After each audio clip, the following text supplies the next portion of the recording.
Yo, what's good, everybody? It's your boy SNKRTALK checking back in with another episode of Sneaker Talk, the podcast.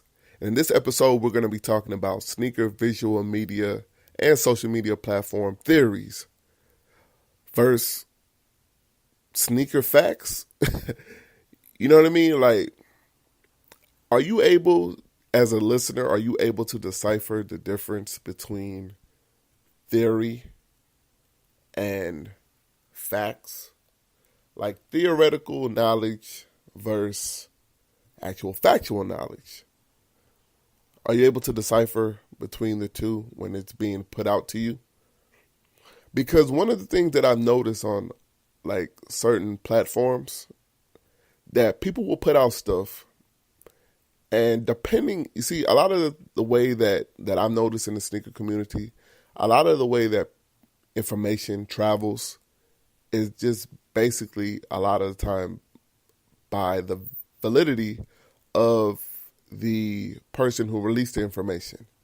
So if you have a group of people, if you have an audience, a large audience that believes that your whatever you put out, the information that you put out is valid and it's credible, then it gets put out not so much more as just information. It gets put out as knowledge. And knowledge can be perceived to the common listener as, the common person as fact. Because if you hear something from someone who you trust and you view them as credible, when they're telling you something, you're just going to believe. A lot of the time, the average person will just believe it and take it in as fact, and maybe even spread it to someone else as fact. Because when they spread it, depending on the next person they spread it to, they might not question them to cite their sources, to reference where they source that information from. You understand what I'm saying? Like, so that's something that could be dangerous when it comes to, and I'm talking about this on the small scale, but I'm giving you the whole breakdown on how this can become dangerous on a larger scale if wrong information gets put out to mass audiences. Okay, so what I'm going to do is give y'all an example. And the reason I'm using this example is not to attack anyone. I'm not even going to use any name. I'm using this example because it's the more recent, it's a more recent example that I can use to kind of portray what I'm talking about. So you had and the reason, another reason is because no one is perfect. You know what I mean? No one is perfect. So I can't really, you know what I'm saying? I'm not really going to, attack. I don't want to attack anyone because, no one's perfect. You know what I mean? And this is not really nothing that's too harmful. This is a small scale example, but I'm going to show you that, you need to be able to decipher fact and theory. So over the weekend, we had the Gatorade 6 green release. Now, the Gatorade 6, the whole Gatorade theme on the Jordan 6, of course, I think it's gimmicky, but I think I understand the correlation and the collaboration with Jordan brand and Gatorade. There's definitely a correlation there. There's history. I remember the Be Like Mike campaigns, the ads everywhere. I definitely remember it. So it makes sense. Jordan brand is they're an entity, they're a brand that's under Nike. Nike is the largest, like as far as for shoes, for athletic shoes, they're the largest they're the largest company that's raking in all the dough from that. So you can understand that they probably have a huge, large business, like when it comes to their business planning and their advertising department, I'm pretty sure they have a lot of minds in there. And they're going to come up with any idea, concept that can bring in dollars. So why not do this? You know what I mean? They've come up with so many different ideas. This one actually makes sense. So there is a theme there that makes sense. It's a gimmick, but it definitely is. There's history behind it. So this particular release, the Jordan brand, the Jordan 6, the Air Jordan 6 Gatorade Green. I don't really know what they're calling it, but I'm going to just go with that name. So we had that release. Now, for me, I personally thought it was common knowledge that, the shoe, the Jordan 6, the green joints, because there's two different Gatorade 6s. Let me backtrack. There's two different Gatorade 6s. There's the orange and white, black, and I believe green pair that released a little while ago. Those were a wide mass general release. Now, those you could probably get them right now. Matter of fact, they're already at discounted prices. So you can get them right now if you wanted to. They didn't sell out or anything like that. Then you have these Gatorade 6 green joints that were limited. It was a limited release for the green Gatorade 6s. Let's just put it out and this is what's blowing my mind. I thought that this was a common knowledge. I didn't know that there was a wide speculation on if the shoe was even going to be. It wasn't until days before the release I started to hear, there was actual conversation that there was, that there was a debate almost that if the shoe was going to be limited or not. I thought that was crazy. This shoe was obviously a limited release. Obviously a limited release.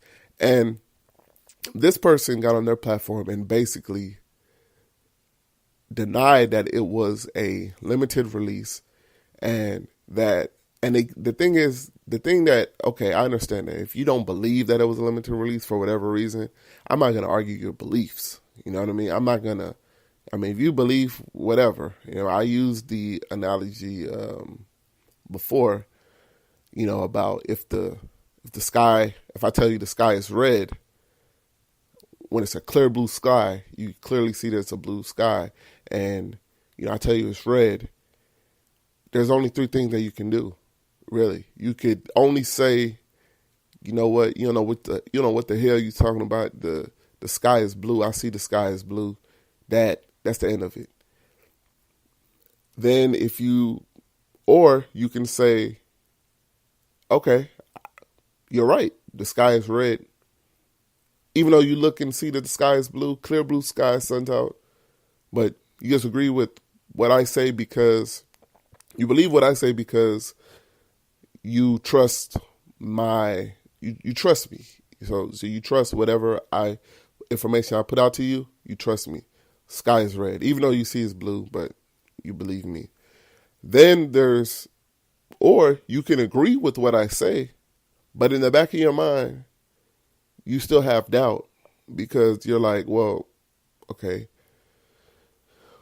you say the sky is red. He said, he must know what he's talking about, but I could see, but something is still telling me that why would the sky be red if I see it's blue?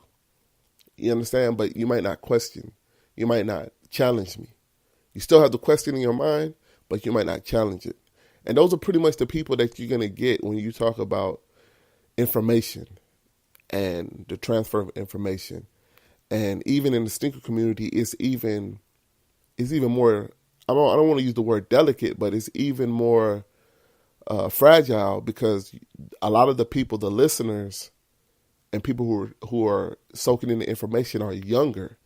So they're easier to be influenced, especially by someone that they view that has a large platform and, a lot of these younger people look up.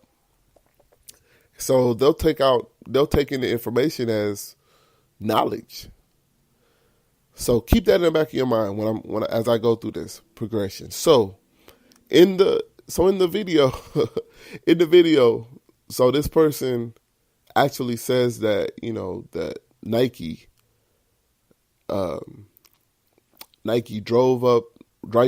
knew there was a high demand for the shoe. Therefore, they drove up the hype by pushing the release dates back, to produce more pairs, to put out to sell more. And and